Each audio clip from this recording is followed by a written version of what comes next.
Welcome to Ranjita's videos. মোৰ মৰমৰ ছাত্ৰ ছাত্ৰী আজি মই তোমালোকৰ ৰচনা ভিডিঅ' দিবলৈ ওলাইছো। ৰচনা নিবনুৱা সমস্যা। তোমালোকে যদি মোৰ চেনেলত নতুনকৈ আহিছা চেনেল সাবস্ক্ৰাইব কৰি থৈ দিবা, নতুন নতুন ভিডিঅ' নটিফিকেশ্যন পাই থাকিবা। আজি ভিডিঅ' আৰম্ভ কৰোঁ। নিবনুৱা সমস্যা। অসমীয়া ভাষাত বন শব্দ অৰ্থ কাম।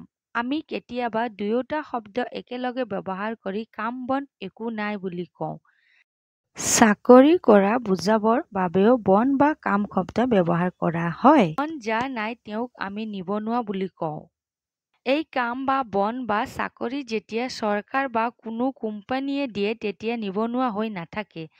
চৰকাৰে কোনো কাম দিব নোৱাৰা শিক্ষিতসকলক মানুহে নিবনুৱা বুলি কয়। চৰকাৰে কোনো চাকৰি দিব নোৱাৰিলে চাকৰিৰ আশা নকৰি বহুতে নিজে জীৱিকা বা অৰ্জনৰ পথ ব্যৱসায় বা এটা কাম উলিয়াই লয়। তেওঁলোক নিবনুৱা নহয়, তেওঁলোক স্ব-নিয়োজিত ব্যক্তিহে। শিক্ষা লাভ কৰাৰ পিছত চৰকাৰৰ ওচৰত আবেদন নিবেদন কৰিও চাকৰি নোপোৱা ডেকা গাভৰুসকলে কোনো কোম্পানীৰ অধীনতো চাকৰিত নোসোমায় আৰু স্ব-নিয়োজনৰ দ্বাৰাও কোনো কাম নকৰাকৈ থাকিলে নিবনুৱা সমস্যাৰ সৃষ্টি হয়। শিক্ষা সম্প্ৰসাৰণ বা বিস্তাৰ হোৱাৰ লগে লগে আমাৰ দেশত শিক্ষিত লোকৰ সংখ্যা বছৰে বছৰে বৃদ্ধি হৈ আহিছে।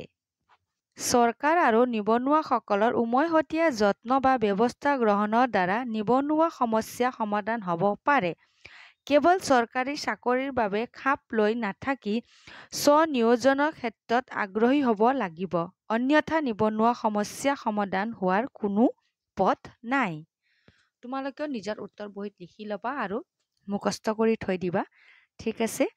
আশা ৰাখিছোঁ মোৰ মৰমৰ ছাত্ৰ ছাত্ৰী তোমালোকে ভিডিঅ' বুজি পাইছা বুলি। নতুনকৈ আহিছা যদি চেনেল ছাবস্ক্ৰাইব কৰি থৈ দিবা, নতুন নতুন ভিডিঅ' নটিফিকেশ্যন পাই থাকিবা। আজিৰ কাৰণে ধন্যবাদ। আকৌ লগ পাম আমি নতুন ভিডিঅ'ত।